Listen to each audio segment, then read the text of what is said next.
T'Challa saw it before we did.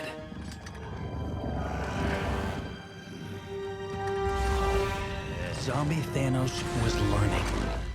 It wouldn't be long before he was unstoppable. Things were looking bad. I mean, we were outnumbered. Before we even begin, can I just say, I fucking love this shirt. Like, this is legitimately my favorite X-Men shirt. I love this shirt to death.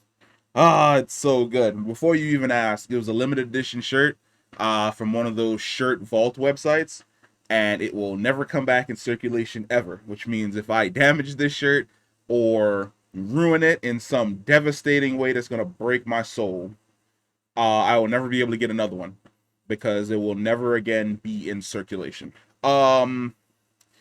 This video is going to be two parts. The first part's going to be super short, and the second part's going to jump straight into it. I do not like Thanos being in Wakanda. To be clear, I am not a fan of the fact that Marvel Zombies is basically a spin-off of one episode from Marvel's What If. I think that they really should have created a new universe. Like, hey, we teased you guys with this thing called What If before. We're going to give you a brand new universe. And the reason why I say that is the same reason why I had an issue with Thanos being in Wakanda in that specific What If episode, which is, why are you here? Because the way it's structured is the reveal of Thanos being in Wakanda was supposed to be this giant shocking thing that you never had to explain in any way, shape, or form. Now the time has arrived where you actually have to explain it, and it, in all honesty, does not make any sense. Thanos being in Wakanda does not make any sense. Because if you're somebody who's watched the MCU, when Thanos goes to Titan to get the Time Stone from Doctor Strange, he goes there because Ebony Maw contacted him to tell him, I'm on the way to this planet with the Time Stone. I've got the Sorcerer. Maw gets killed. Thanos shows up expecting to find Maw. Instead, he finds Doctor Strange waiting for him. They have their giant fight. Doctor Strange gives over the Time Stone. Thanos leaves, and he goes to Earth. The only reason he goes to Wakanda is because Corvus Glaive and Proxima Midnight have contacted him and told him, we have tracked the Mind Gem to this city that is unlike any other city on this planet. We've tracked it here, and we just need to kill the robot. It's in his forehead, and get the gem for ourselves. He shows up in Wakanda exactly where Vision is. He goes straight for Vision. He fights his way through all of the heroes. He gets to Vision. Wanda blows Vision up. Thanos revives him with the Time Stone, grabs him by the neck, and then rips the gem out of his forehead. Right? Everything is deliberate. Every single step that Thanos takes is a deliberate step because he has the information and he's been basically studying his enemies for an extended period of time. Marvel Zombies Thanos does not make any sense. Him being in Wakanda doesn't make any sense. It's understandable if somebody was to say he went to New York, assumed that Proxima Midnight and Corvus Glaive attacked Wanda and Vision in the middle of this zombie apocalypse. One of them was infected. A fight began between zombie Corvus Glaive or zombie Proxima Midnight, or maybe both of them are zombies, trying to basically kill Wanda and Vision. Wanda gets bitten by one of them, and that's what leads to Wanda becoming the Scarlet Witch. This is one of the reasons why I say we really needed this not to connect to What If.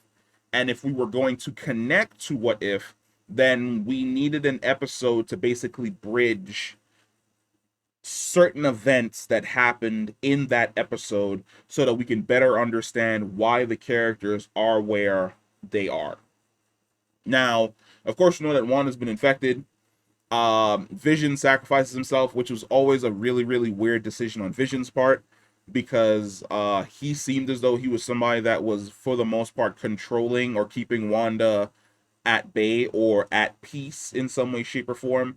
And then his decision to basically destroy the mind gem just screws everything up. It was an illogical decision on Vision's part to give the Mind Stone to T'Challa and the other hero slash Avengers, and then they go off to Wakanda. Then we get the reveal that Thanos is already in Wakanda. Why is he here?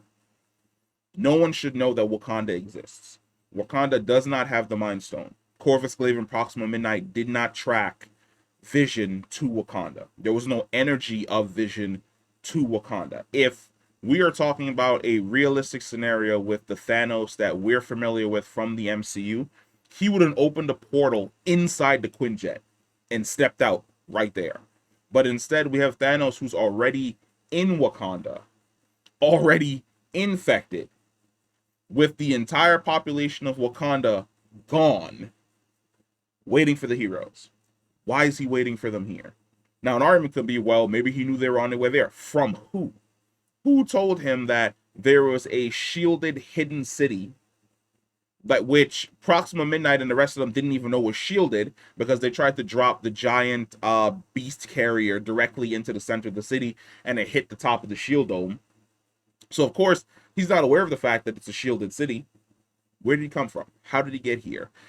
These are things that I feel like we needed better explanations for. Because in regards to Thanos being infected, we simply do not know. There is not enough information. There are too many characters that are missing.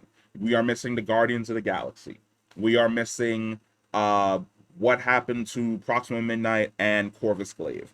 We are missing what happened between when Thanos arrived on Earth to get the Time Stone and then what ends up sending him over to Wakanda. There are so many theories I can have.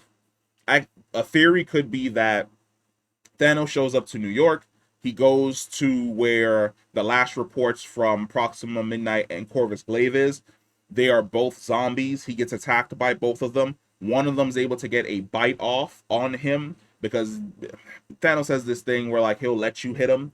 And I'm fairly certain if he showed up, he wouldn't know what the zombie plague essentially is. He'd probably think that they lost their minds. Because we do see that he has, like, this giant gash on top of his head to show that he was in some type of fight. It could be a situation one of them bit him. And as he's slowly turning, he goes to check to see where exactly everything is. And he gets some type of data read that says, hey, go to Wakanda for whatever reason. Not a data read that says, hey, go to Camp Leeway, the camp in New Jersey that Captain America became Captain America. It wasn't something that was like, hey, that's the last location of the energy, he's over there. No, it was just like, go to this random city in Africa that's hidden from the world behind an energy shield. And chances are, if you wait there long enough, the soul gem might show up at some point in time. It could also be a situation where a fight occurs between Thanos and maybe Zombie Wanda. Maybe he does teleport to Captain America's camp. Maybe he does teleport there, and he ends up running into the Scarlet Witch and a horde of zombies, and he fights them off, and he gets bitten, and then he teleports to Wakanda because he gets some type of information from there that says that's where these guys are going, and he heads there to head them off. And in that few hours of travel from location A to location B, most of Wakanda's already fallen. We don't know. I wish we did. This is why I said that this series for the TV show either needs tie-in media to explain certain things that are happening in behind the scenes in regards to these characters, or it needs a prequel series. This one was already 4 episodes.